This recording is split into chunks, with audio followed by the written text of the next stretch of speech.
bien salut tout le monde, c'est Matt. Aujourd'hui, nouvelle interview et je suis en compagnie de Kevin qui a Salut, accepté de tourner cette interview. Donc Kevin, qui es-tu? Du coup, moi c'est Kevin, tu l'as dit, j'ai 30 ans, je suis un des 3 fondateurs de Beats. Ok. Voilà, je sais pas si tu veux que j'élabore un peu plus sur Bah, mon parcours. J'ai un parcours assez classique, hein. Je fais des études à Lyon, je suis normand, et voilà. Et aujourd'hui je suis là. Ça marche. Et du coup, donc, comme tu as dit, tu es l'un des créateurs de Beats. Ouais. Comment est née cette application? En fait on est 3 fondateurs, okay. 2 fondateurs on va dire un peu plus business, on s'est connus en école de commerce, et un qui est plus technique, Okay. qui a codé l'application, Lucas. Et en fait on avait envie de faire une application autour de la vidéo et autour des passions. Et en fait on voyait sur Facebook tout ce qui se passait autour de Pokémon, et notamment autour des lives Pokémon, et on se disait qu'en fait il y avait un engouement assez fort, les gens s'éclataient, passaient du bon temps, mais en fait la plateforme elle n'est pas faite pour ça, quoi.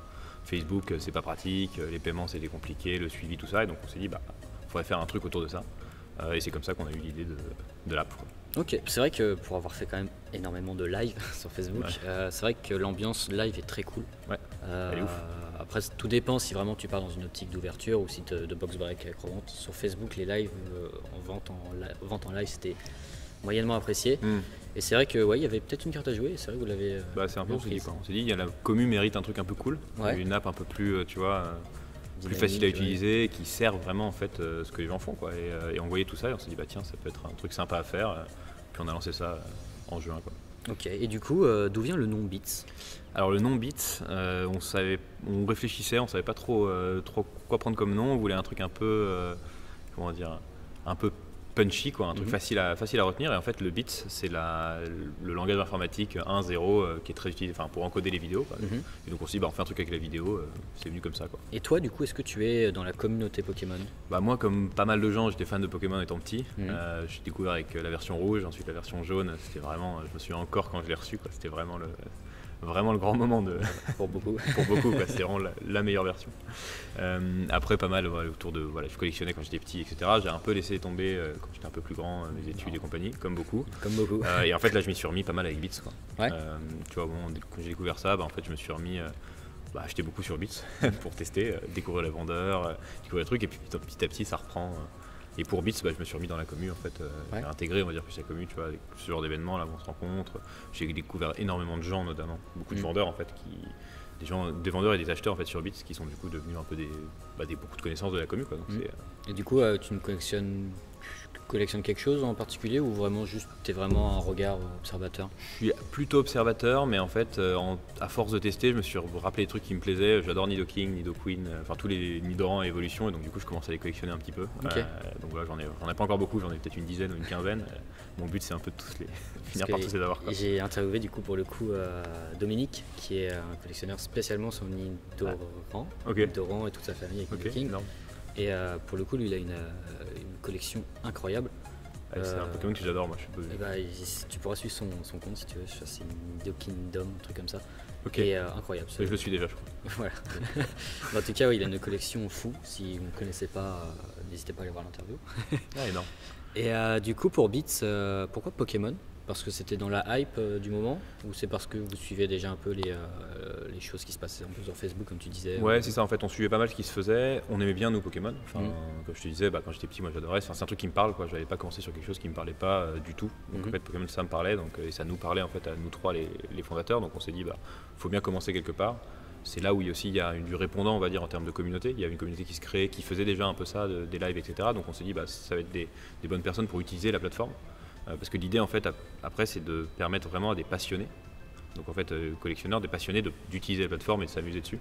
Et donc il y aura d'autres jeux, d'autres catégories, même d'autres passions, en fait, des figurines, tout ça. Okay. Et donc en fait, l'idée, c'est de commencer quelque part. Et donc aujourd'hui, on est très Pokémon, mais on voit déjà du Dragon Ball Z, des boosters vintage de tout et n'importe quoi, du Yu-Gi-Oh, du Magic, des Funko Pop. Enfin, on commence à avoir un peu de tout. Et l'idée, c'est vraiment d'offrir cette expérience à plein de passionnés. Ok, génial. C'était ma question d'après, est-ce qu'il y aura d'autres TCG, mais du coup, super, merci beaucoup.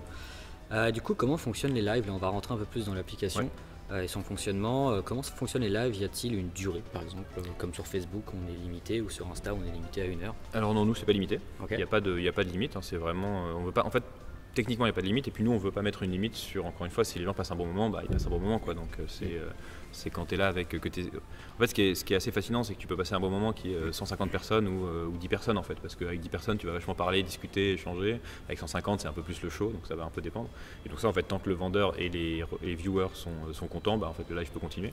Ok. Et alors techniquement comment ça fonctionne, bah, en fait pour filmer il te faut un téléphone généralement. La plupart des gens filment avec un téléphone, tu peux filmer avec un setup un peu OBS, Streamlabs, donc façon YouTube ou Twitch. Ok. Et la plupart des gens c'est vraiment le téléphone pour filmer. Et après en fait pour eux tout se passe sur l'ordi. Donc tu as un ordi à côté sur lequel tu gères tes enchères, tu vois les commentaires, tu peux créer des produits, etc. pour animer ton live. Ok, donc c'est pas, tu vois, pour mes beats, c'était juste tu poses ton téléphone, toi ça te filme, ou Ça non, filme c'est devant. vrai que devant et derrière, c'est vrai. Alors derrière c'est quand justement, quand tu vois la tête, c'est les gens qui filment avec le setup YouTube ou Twitch. C'est le même setup que Twitch du coup. Ok, mais t'es pas sinon, obligé d'avoir ta tête. Non, t'es pas obligé. Non, ok. C'est vraiment, tu mets le téléphone, tu filmes. Le but en fait, c'est encore une fois, les gens viennent pour le produit, ils viennent parce que c'est passionné de cartes ou passionné de figurines ou autre. Donc en fait, l'important c'est de montrer surtout la carte. Quoi. Oui. Donc le téléphone, il filme surtout la carte et ensuite, voilà, le vendeur gère ses enchères et les commentaires, etc. depuis l'ordinateur. Ok, tiens, je savais pas qu'il y avait un ordinateur à côté, c'est intéressant à savoir. Bah, ça ferait trop d'informations sur juste le téléphone en fait. Ouais, si je tu pense devais aussi, gérer ouais. le chat, les enchères et la vidéo. Non, parce qu'en fait, tu vois, je me basais un peu sur les lives Facebook où toi, tu vois les commentaires défiler, tu vois. Je pensais que c'était un peu dans ce style-là. Du coup, comment participer et enchérir en live sur cette appli? Donc quand tu es un viewer, enfin si tu veux venir participer à un live pour regarder, donc il faut juste télécharger l'application, se créer un compte. Pas besoin de rentrer d'informations de paiement ou d'adresse de livraison pour regarder. En revanche, pour enchérir, c'est nécessaire. Ok. Parce qu'en fait, l'idée derrière, c'est on veut assurer une certaine sécurité au vendeur, c'est-à-dire que tu n'as pas envie de mettre un item, que quelqu'un s'amuse à enchérir, ensuite disparaisse et ne paye jamais. Donc en fait, pour pouvoir enchérir, il faut avoir entré ton moyen de paiement, ton adresse de livraison, et le paiement est automatiquement déclenché quand tu remportes l'enchère. Ok, et du coup, il y a une sorte de garantie bancaire, un peu comme les enchères physiques.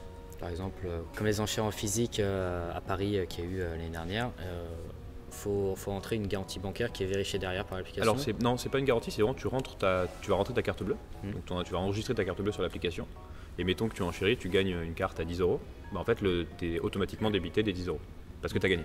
Ok. Voilà. Et par exemple, si quelqu'un qui rentre une fausse carte, comment vous pouvez savoir Alors, en fait, que la carte est vraie ou pas? Donc tout ce, Parce qui qu'il y a est une sécurité voilà, dessus. tout ce qui est paiement en fait c'est des choses extrêmement sécurisées, c'est pas nous qui les gérons directement parce qu'on n'aurait pas déjà on n'a pas les autorisations parce que c'est quelque chose de très réglementé, tu peux t'en douter, et c'est très complexe.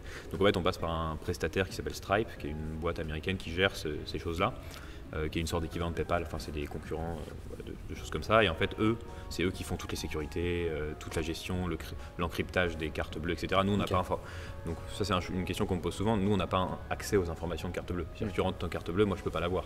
Non, mais après c'est surtout aussi pour le vendeur. Par exemple, le vendeur qui vend une carte, genre il va être assuré d'avoir l'argent du viewer qui enchérit, quoi. C'est ça, en fait, ce qui se passe, c'est qu'on a un mécanisme où quand tu remportes une enchère, donc tu payes automatiquement. Si ton paiement passe pas, le vendeur le sait, donc il sait que tu n'as pas pu payer, donc tu peux payer le lendemain ou 2 jours après, ça peut arriver que ça passe pas sur le coup. Okay. Donc ça, c'est la sécurité qu'on donne au vendeur, c'est qu'il sait qu'il a vendu, c'est payé. Et en revanche, on donne quand même une sécurité à l'acheteur, c'est-à-dire que le vendeur, il n'est pas directement payé, il touche pas l'argent tout de suite. En fait, nous, on va s'assurer que le vendeur a tout livré, donc que tous les produits ont été envoyés et livrés. Et une fois que toutes les commandes d'un live ont été livrées, donc nous on demande un numéro de suivi, on fait nous-mêmes le suivi. Okay. Une fois que tout est livré, là on déclenche le virement chez le vendeur. Un peu comme style vintage. Exactement. Quoi. Okay. En fait, comme ça, on s'assure qu'il y a vraiment une confiance, en fait, que tu peux y aller les yeux fermés sur vite, parce que si tu as un problème, tu écris au support, tu dis j'ai pas reçu, tu dis j'ai reçu. Je sais pas, j'ai un doute sur ce que j'ai reçu, etc. Nous, on mènera l'enquête et en fait, le vendeur, il a aucun intérêt à ne pas envoyer ou à envoyer des mauvais produits parce que sinon, il sera pas payé. Okay. Donc, comme ça, on crée vraiment une sécurité entre les deux. Ok, donc il y a quand même une très bonne sécurité par rapport à tout ça. Donc, ça, c'était un de nos gros sujets parce que justement, on voulait créer de la confiance. On sait qu'il y a beaucoup de gens qui ont envie de faire des lives, il y a beaucoup de gens qui ont envie d'acheter, de s'amuser, de compléter leur collection. Mais il y a toujours ce problème de confiance, tu sais pas à qui t'achètes et c'est très compliqué de créer de la confiance. Donc, on essaye de jouer ce rôle de tiers pour que tout le monde passe en fait un bon moment et se concentre surtout sur l'important qui est le partage de la passion et le bon moment plutôt que se dire ah mais est-ce qu'il va m'envoyer le truc bien ou quoi, ou est-ce que le mec va payer ou pas. Non, nous on retire tout ça en fait pour qu'il y ait vraiment un bon moment. Donc là, après, tu parlais de prestataires, tu parlais de support technique. Vous êtes combien du coup dans l'entreprise? On est un peu plus d'une dizaine. Ok. Donc on est 3 fondateurs, plus une petite dizaine de personnes, notamment pas mal de gens autour de la technique, qui ont codé l'application, qui nous aident à la coder, parce qu'il il faut coder l'interface pour les vendeurs, il faut coder l'application iOS, l'application Android, donc ça fait du monde.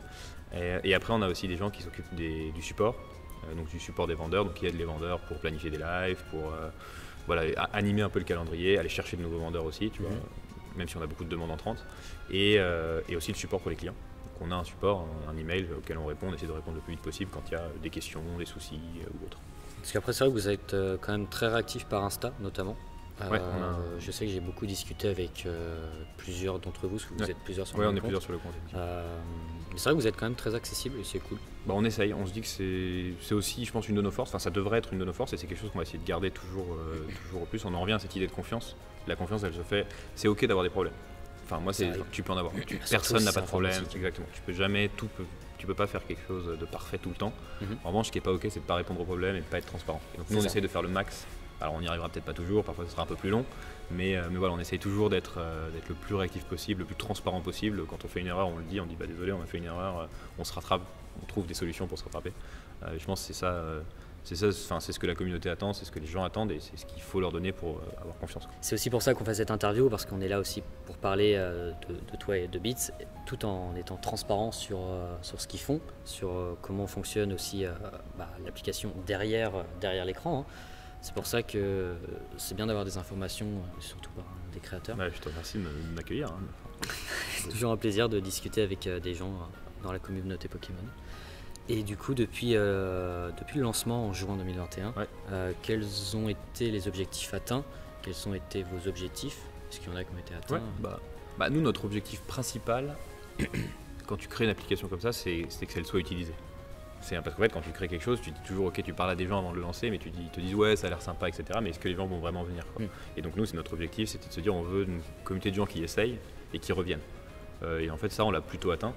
Alors, on veut toujours élargir la communauté pour permettre à plus de vendeurs de faire plus de live, à plus de gens de découvrir des vendeurs, etc. Donc on peut toujours aller plus loin, mais si tu veux, notre objectif principal qu'on a commencé à atteindre, c'est ça. Aujourd'hui, on a des bons retours de la communauté, on voit des gens qui reviennent souvent sur l'application. Qui reviennent plusieurs fois par semaine, plusieurs fois par mois, et ça c'est vraiment ce qui nous dit qu'on va dans la bonne direction et qu'on avance bien, quoi. Donc c'est vraiment ça notre objectif, c'est que le produit soit utilisé, et c'est le cas, quoi. Bon c'est cool. Et en termes de vendeurs sympathiques qui reviennent souvent, qui sont un peu connus dans la commu, vous avez qui Alors des vendeurs qu'on a un peu connus, on a quelques personnalités de YouTube, Insta, on a David K, on a Card Hunter qui a fait de live, on a Frenchy Collector, PK Vintage, donc on a un petit groupe comme ça de gens qui... Pokébinome aussi. Pokébinome qui est venu quelques fois, Pokéstation. Okay. Donc on a un peu tout ce groupe, un peu de gens, et en fait après nous voilà, on est vraiment sur deux piliers, c'est à la fois des gens qui sont un peu connus, qui sont contents de venir, d'utiliser l'application, d'interagir avec leur communauté d'une manière différente, parce que finalement ce qu'on propose, tu peux pas vraiment le faire sur Insta, tu peux faire des lives Insta, mais t'as pas ce côté... transaction, transmission, parce que finalement vendre une partie de ta collection, c'est aussi en fait transmettre à ta commu des choses, tu vois, c'est un truc un peu sympa. Donc c'est des choses que tu pourrais pas vraiment faire ailleurs. Donc les gens aiment bien en fait interagir avec leur communauté un peu différemment. Et après on a aussi tout un tas de vendeurs qui sont des vendeurs particuliers, qui viennent là pour s'amuser, vendre des trucs un peu différents, et puis en fait réinvestir derrière dans leur collection. En fait, le nombre de gens qu'on voit qui vendent 20 cartes le lundi et qui en fait viennent acheter 10 cartes le lendemain sur le live d'un autre, en fait c'est des gens qui font tourner leur collection comme ça. Et ça c'est hyper cool, et on est content de voir des gens qui font 2-3 lives par semaine sur l'app, quoi. Et du coup, combien y a-t-il de lives par jour? Alors c'est assez variable, c'est en constante évolution. Là on va être je pense entre une 15 et 20 lives par jour. En fait l'idée, encore une fois, nous c'est de permettre à un maximum de gens de faire des lives. Ce qu'on essaie de limiter quand même, on essaie de limiter le nombre de lives qu'on fait par jour tant qu'on n'a pas suffisamment de monde à mettre en face. Parce que l'idée, c'est pas de se dire ok, on pourrait ouvrir les vannes et avoir 50 lives par jour si on voulait. En fait, tout le monde aurait 2 personnes dans son live, personne passe un bon moment. Le but, c'est aussi d'y aller petit à petit, pas à pas. Et donc en fait, le nombre il ne fait qu'augmenter, il ne fera qu'augmenter en fait tant que c'est intéressant pour tout le monde et que tu as suffisamment de gens qui passent encore une fois un bon moment, quoi. Ok. Et par exemple, moi je suis vendeur sur Beats, j'ai un live de prévu par exemple mardi à 10h. Si j'ai envie de le commencer à 9h, je peux. Comment fonctionne le démarrage d'un live en fait? C'est une bonne question. Alors tu peux effectivement. Alors aujourd'hui, tu pourrais, si tu veux le commencer à 10h, tu peux le modifier en fait. C'est toi qui décides en fait. Tu as un calendrier de live auquel tu as accès et c'est toi qui places en fonction des créneaux qui sont disponibles ou pas disponibles. Il y a quelques règles pour éviter qu'il y ait trop de live en même temps justement. Mais en fait, c'est des règles qui sont automatiques aujourd'hui. Donc si toi tu veux commencer une demi-heure plus tôt, bah, tu déplaces ton live une demi-heure plus tôt et puis tu commences quoi. Tu pars en live. Okay. Le pouvoir vraiment il est donné au vendeur parce qu'on veut qu'il soit autonome.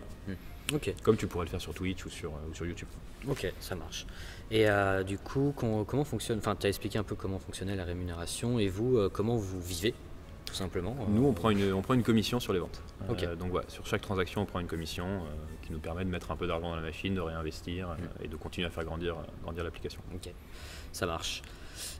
Comment vois-tu l'avenir des enchères en comparaison avec les maisons d'enchères en physique comme on a discuté un peu tout à l'heure et un commissaire-priseur? Tu penses que ça va disparaître avec le digital qui prend une place considérable dans cette nouvelle génération? C'est une bonne question, je pense pas que ça va disparaître parce que je pense que c'est deux choses assez différentes. Finalement on en revient assez souvent à l'expérience en fait. Pourquoi est-ce que les gens aiment bien les enchères digitales? C'est pour l'expérience, côté chat avec le vendeur, etc. Et en fait pourquoi ils aiment bien en physique, c'est aussi pour l'expérience. Parce que quand tu vas à Drouot, à Paris, bah, tu es dans une salle, tu as le mec avec le marteau et ça plaît. Donc je pense que cette expérience elle continuera à exister parce qu'elle va plaire à un certain nombre de personnes et ça restera dans le temps je pense. Okay. Mais je pense aussi qu'il y a des besoins différents, c'est-à-dire que quand tu as un besoin d'expertise très très forte parce que tu as un produit très très rare ou tu as vraiment besoin de beaucoup d'informations sur le produit, bah, le côté physique ça rassure aussi, le côté commissaire-priseur, tout ce genre de choses en fait c'est aussi un commissaire-priseur finalement c'est quelqu'un qui il vient expertiser, te dire l'estimation, te dire combien ça coûte, quelle est l'histoire du produit, etc. Et c'est quelqu'un qui a fait des études pour ça et qui a passé sa vie en fait pour un type de produit particulier quoi. Donc je pense que ça continuera à exister. Okay. Mais en fait avec les enchères digitales c'est beaucoup plus démocratisé on va dire et c'est tout le monde y a accès. Exactement. Et c'est encore une fois c'est pour une expérience sympa, beaucoup plus on va dire casuelle et beaucoup plus chill quoi si je peux me permettre un anglicisme. Du coup en parlant digital et informatique, comment fonctionne vraiment ce genre d'application? Donc là on a vu le côté un peu viewer etc. et du coup le côté front. Ouais, en fait on a plusieurs choses. On a l'application qui est développée donc du coup par des développeurs iOS, iOS, Android donc pour iPhone et Android. Du coup qui eux vont développer ce qu'on appelle le front, donc c'est vraiment l'application que vous utilisez au quotidien. Ensuite on a donc ça c'est un premier bloc. Ensuite il y a un deuxième bloc qui est le bloc ce qu'on appelle le Seller Studio, c'est l'interface des vendeurs. Donc ça c'est une autre équipe qui le développe aussi, une autre personne, qui est vraiment l'outil qu'ils vont développer, que les vendeurs vont utiliser, donc ça c'est quelque chose à développer. Et après, dans ce genre d'application, en fait, il y a ce qu'on appelle le back-end. Le back-end, c'est vraiment les serveurs et tout ce qui fait que tout ça, ça marche ensemble, quoi. Okay. Donc c'est ce qui va gérer les enchères, gérer les paiements, et en fait s'interfacer avec le système de vidéo, le système de paiement, comme je disais, et tout ça, quoi. Donc c'est un peu une grosse machine, effectivement. Et du coup, tu parlais de serveur, est-ce que toutes les images des lives sont gardées ou est-ce qu'il y a un backup? Alors ouais, aujourd'hui c'est une bonne question parce qu'on nous la pose souvent. Aujourd'hui on a un backup juste de la vidéo. On n'a pas encore les commentaires et les enchères en backup. On les a mais pas ensemble on va dire. Mais effectivement ça existe, on la garde. Okay. On la garde parce qu'en fait ça peut toujours être utile si jamais il y a un doute. Un doute tout bête, mais en fait un vendeur qui a mal pris ses commandes pendant le live et qui après nous écrit et nous dit en fait je sais plus si... j'ai un mat là, je sais plus si c'est lui qui a gagné le drac au feu ou pas, en fait il est sincère, il s'est juste trompé quoi, il se souvient plus, nous on regarde le live et on lui dit tiens c'est bon, tu peux lui envoyer la carte, okay. Ce genre de choses parce qu'en fait ça permet à tout le monde du coup d'avoir une meilleure expérience. Okay. Et du coup au niveau souci, j'imagine garder des images comme ça, tout est indiqué dans les conditions générales j'imagine, oui. Donc ça me fait penser qu'il faut toujours lire les conditions générales. Je pense que si c'est une très bonne question. Le fait, il y a des gens qui vont se poser la question forcément, est-ce que mes images vont être gardées? Du coup, vous en servez juste en termes de backup s'il y a des soucis ou des choses comme ça. Il n'y a pas au bout d'un certain temps, elles sont détruites Alors si en fait elles étaient détruites au début, au bout d'un certain temps, et je pense qu'on va le refaire de les détruire parce qu'effectivement c'est pas forcément utile de les stocker. En fait on veut juste les stocker, on essaie de comprendre là quel est le temps qui est nécessaire pour être sûr qu'il n'y a pas de problème ou qu'il n'y a pas de besoin. Parce qu'en fait ce qui s'est passé par exemple, je sais pas, tu as une livraison qui a pris du temps, la personne nous dit au bout d'un mois, elle a reçu enfin son colis, la poste a fait n'importe quoi, et nous dit là je suis pas sûr, j'ai l'impression que le vendeur m'a pas envoyé ce qu'il aurait dû m'envoyer. En fait nous si on n'a pas les images on peut pas vérifier ce que la personne devait vraiment avoir. Donc c'est aussi pour ces sécurités là qu'on garde. Okay. Mais à terme effectivement en termes de données, de toute manière c'est partagé avec personne, c'est gardé chez nous. Donc en fait c'est vraiment en interne. Ok, non, puis ça revient aussi sur le système de confiance que vous voulez instaurer, sur le fait que par exemple, comme tu dis, s'il y a un problème, il y a toujours un backup pour regarder qui est en tort ou qui n'est pas en tort. Voilà, savoir au moins ce qui s'est passé pour faire une enquête. Okay. Génial. Et du coup, toujours en parlant des lives, quel est le plus gros live que vous avez eu? J'imagine qu'il doit y avoir un Hall of Fame Ouais, de vos chiffres. alors je peux pas te donner tous les chiffres parce que les chiffres de vente et ça sont un peu confidentiels, Non, mais pas au niveau des chiffres de vente. Mais là, mais mercredi, on a fait 302 viewers en simultané. Donc c'était le record qu'on a battu. Donc, c'est en simultané, donc si je prends sur tout le live, j'ai pas le chiffre exact, mais ça doit être plus de 800 personnes, je pense. Quelque chose comme ça. C'était pour une ouverture sur Appel des légendes, donc c'était assez sympa. Qui c'est qui faisait ça? C'est David. Il avait fait, en fait, il avait Box Break, une display Appel des légendes et tous les boosters à 1 € prix de départ, donc c'était assez sympa. C'était un bel événement et ça a amené pas mal de monde. Ok, c'est cool. Et aujourd'hui, combien de personnes sont sur Bits inscrites? Si tu as possibilité de donner. Inscrites, on doit être un peu plus de 10 000, je pense. Ah oui. De gens qui ont téléchargé inscrites. Et après, par jour, c'est entre 1000 et 1500 personnes qui se connectent tous les jours. Ouais, comme vous êtes quand même très actifs sur. On essaye, ouais. On essaye. Encore une fois, nous, on veut vraiment. En fait, on se rend compte. Nous, notre point de départ, c'est vraiment, quand tu assistes à un live, alors parfois ça se passe moins bien, parfois ça se passe mieux, mais dans l'ensemble, dans 95%, 98% des lives, en fait, tu vois vraiment un truc qui se passe et c'est cool. C'est-à-dire les gens passent un bon moment, les gens commentent, ils sont contents de se retrouver, ils sont contents d'échanger, etc. Ils sont contents de pouvoir finaliser leur collection, trouver la carte qui leur manque, etc. Et on se dit, ça, il faut qu'un maximum de gens puissent en profiter parce que c'est une belle expérience, une bonne expérience. Et donc du coup, on fait pas mal d'efforts, tu vois, pour se faire connaître, quoi. Ouais, oui, j'espère que cette interview vous aidera. C'est un peu le but aussi. Puis moi, c'est le but déjà de vous faire connaître. Moi, j'apprends pas mal de choses aussi sur l'application, sur un peu l'arrière de l'application. Oui, qu'on connaît moins, effectivement. C'est moins évident, quoi. C'est ça, un peu comme il y a eu avec l'application de Poké Vintage. Là, on essaie d'un peu se rend pas forcément compte du travail derrière. Ouais, c'est ça, exactement. Non, puis c'est bien aussi d'avoir vos objectifs et puis de vous avoir directement face à face. Top. Et du coup, tu parlais comme quoi 95% des lives étaient très bons. Voilà, je pense même qu'on est sur du 98, 99. C'est rare qu'il y ait des problèmes. Et du coup, est-ce qu'il y a eu déjà des problèmes? Est-ce que tu as déjà une liste? Ouais, ça a pu arriver effectivement qu'il y ait. Il y a toujours, comme sur tous les réseaux sociaux, parce qu'il y a une partie un peu réseau social, quand tu parles de chat et ça, il y a des gens qui viennent troller un peu, qui viennent insulter, ça peut arriver. Alors ça, en fait, le vendeur a des mécanismes où il peut bannir, il peut mute en fait les trolls, on va dire. Il peut dire, ok, c'est pas autorisé ce que tu dis, on a quand même une charte de bonne conduite, t'es pas censé insulter les gens, t'es pas censé critiquer les prix non plus trop souvent, t'es pas censé gâcher l'expérience des gens en fait sur le live. Donc ça en fait, nous on essaye encore une fois de rendre le vendeur le plus autonome. C'est-à-dire qu'on n'a pas un admin qui va regarder tous les lives parce qu'en fait humainement c'est impossible.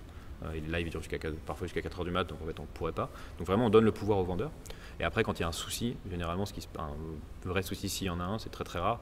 En fait généralement on va le savoir d'une manière ou d'une autre parce qu'il y a toujours quelqu'un de l'équipe qui quand même passe un peu pour regarder sur les lives juste par curiosité ou autre. Et en fait, ou alors les clients vont nous écrire, les viewers, ou alors le vendeur va nous écrire et dans ce cas-là on essaye d'intervenir. Mais ça arrive. C'est quasiment jamais arrivé, quoi. Et si ça arrive, potentiellement on peut demander d'interrompre le live en se disant ok, on interrompt, on calme un peu la situation et après on règle. Vous avez le pouvoir vous de couper un live? On peut le faire, ouais. Et par exemple, comme tu disais, les modos ne sont peut-être pas toujours là sur le live. Est-ce que le vendeur, lui, il a peut-être une sorte de bouton pour dire tiens, on peut appeler directement quelqu'un en régie? Alors non, il a pas. C'est une bonne question. Il n'a pas de bouton pour.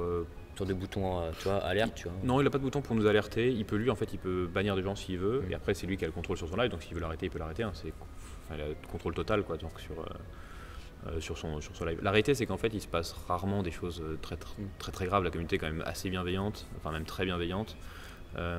Donc en fait, il peut pas se passer grand chose de terrible, quoi. Mais effectivement, en revanche, c'est un bon point. C'est des choses qu'on va devoir mettre en place. Et un de nos fondateurs, le fondateur Lucas, qui a codé l'application, a beaucoup d'expérience dans les réseaux sociaux vidéo et modération. Donc en fait, je pense que c'est quelque chose qu'on va devoir mettre en place et qu'on va mettre en place le plus rapidement possible pour éviter justement des dérives qu'il pourrait y avoir. Ouais. Aujourd'hui, on n'en a pas et on est très heureux et on espère que ça va continuer.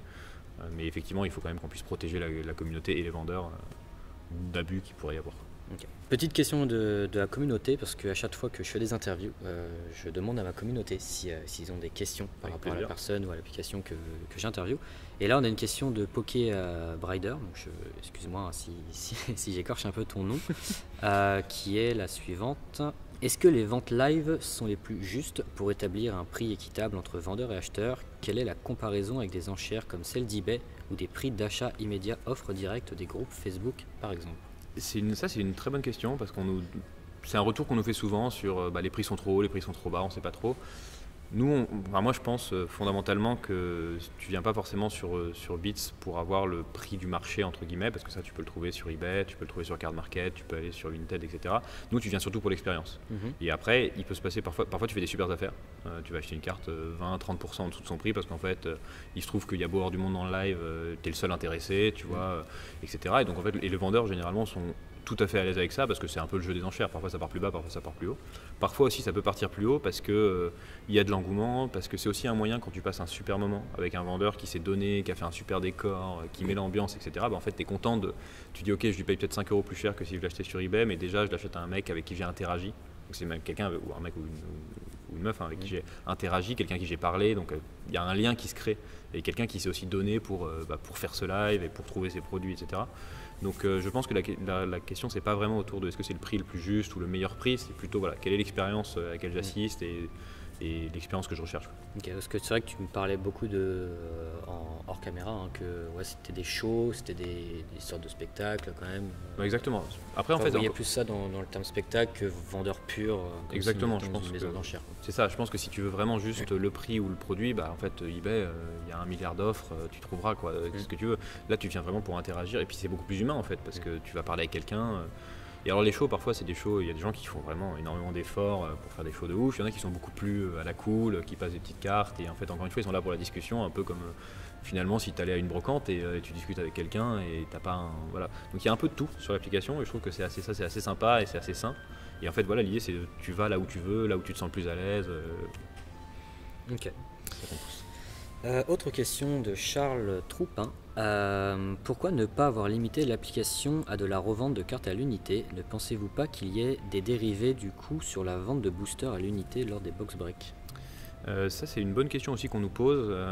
En fait de la même manière que je te disais au début, notre objectif c'est vraiment d'avoir un outil qui est utilisé par la communauté et qui finalement s'en empare. En fait on a eu une demande au début pour un box break, quelqu'un qui a dit tiens j'aimerais bien faire un box break, donc on a dit ok, est-ce qu'on veut bien, on a dit ok si tu le fais, mais il faut que tu le fasses de manière super stable quoi, enfin tu vois super pro, tu mets bien là, tu décèles devant la caméra, tu laisses les boosters, etc. Pour qu'il n'y ait pas d'arnaque quoi. Puis en fait ça a pris un petit peu comme ça s'est mis, les gens ont fait de plus en plus parce qu'ils aimaient bien et encore une fois c'est un show, on en parlait du show, le box break c'est aussi la possibilité de t'acheter ton booster peut-être 5 € plus cher que ce qu'il vaut, que ce que tu pourrais avoir ailleurs, mais t'as le côté si tu tires la carte rare, les gens le voient, t'es content, c'est assez sympa et tu vois les gens en fait dans le chat qui disent allez good luck, good luck, good luck, qui mettent des trèfles, il y a ce côté engouement qui est sympa et ça tu peux pas l'avoir sur eBay ou autre et tu l'as pas forcément avec des cartes à l'unité. Donc c'est vraiment deux shows un peu différents quand on revient à cette idée d'expérience et de show un peu différent. Après, on l'a un peu essayé de le limiter à un moment donné parce qu'on s'est dit ok, il y a trop de box break qui sont pas forcément très qualitatifs. Si c'est quelqu'un qui va juste acheter un coffret le matin pour le revendre le soir, est-ce que c'est vraiment l'expérience? Mais c'est aussi finalement à la communauté de s'autoréguler, c'est-à-dire que s'il y a personne dans ce live, et d'ailleurs c'est ce qu'on voit en fait, il y a eu à un moment une poussée des box break, ça a un peu lassé les gens, ils ont arrêté d'y aller. Et donc en fait il y en a un peu moins maintenant et ça se régule aussi parce qu'en fait un nouveau concept qui va arriver et exactement et puis parce que celui qui achète son coffret, son tripack le matin et qui essaie de le revendre le soir et qu'en fait il le revend au même prix parce que ou moins cher parce que le tripack il est dispo un peu partout, en fait il arrête, il fait ça une fois et puis après il arrête parce que c'est pas intéressant. Ok, ça n'a pas marché. Et donc en fait voilà, donc c'est un peu la communauté qui s'autorégule finalement et nous c'est ce qu'on essaye de mettre en avant, on est une application, une sorte d'outil pour les gens pour qu'ils passent du bon temps. Nous on s'assure que tout se fait dans les règles. On veut limiter le moins possible, en fait, on ne veut pas mettre de barrières. On veut juste évidemment mettre des barrières sur les arnaques, sur le faux, sur ces choses-là. Après, c'est la commu qui s'empare finalement de la plateforme. Okay. Encore une question d'un internaute, une question de Diepi13. Donc, excuse-moi encore si j'écorche un peu ton pseudo, c'est ça. Est-ce que le décalage entre le chat et le live sera réduit? Oui, alors ça c'est quelque chose sur lequel on bosse. On est déjà en train de bosser dessus, donc effectivement l'idée c'est d'aller de plus en plus vers du real time. Aujourd'hui on est à 10 à 15 secondes, donc c'est un peu pénible. Après ce qu'il faut savoir c'est qu'il n'y a pas de décalage sur les enchères. Les enchères c'est vraiment du temps réel, donc quand tu cliques c'est pris en compte, etc. Donc il n'y a pas de risque à côté de ça. Mais effectivement c'est quelque chose sur lequel on travaille dur parce que, encore une fois, pour que l'expérience soit plus sympa, pour que l'expérience soit plus fluide, il faut qu'il y ait moins de décalage et ça on y viendra dès qu'on peut quoi. Ok, dernière question d'un internaute de l'UBSC. Comptez-vous mettre un système de porte-monnaie un peu comme Vinted? On va discuter un peu tout à l'heure. Oui, alors ça c'est quelque chose qu'on nous demande pas mal. Aujourd'hui, encore une fois, pour aller vite, pour tester, pour permettre aux gens d'utiliser l'application, on a commencé juste avec un système basé sur la carte bleue, mais effectivement l'idée c'est vraiment de permettre, je pense, un portefeuille, ce qu'on appelle un wallet, parce que c'est plus fluide, c'est plus facile. Tu peux aussi avoir, imaginons que tu es vendeur, avoir le fruit de tes ventes et ensuite les réinvestir sur l'application parce que tu trouves ça cool et parce que c'est un truc que beaucoup de vendeurs nous demandent en fait. Donc je pense qu'on le fera. C'est un gros chantier. On parlait de la technique, etc. C'est quelque chose, encore une fois, en fait, dès qu'on touche à l'argent, très réglementé, très complexe, et c'est une bonne chose parce que du coup ça veut dire que tu peux pas avoir des applications qui se lancent dans tous les sens et qui te volent tes infos ou te volent ton argent.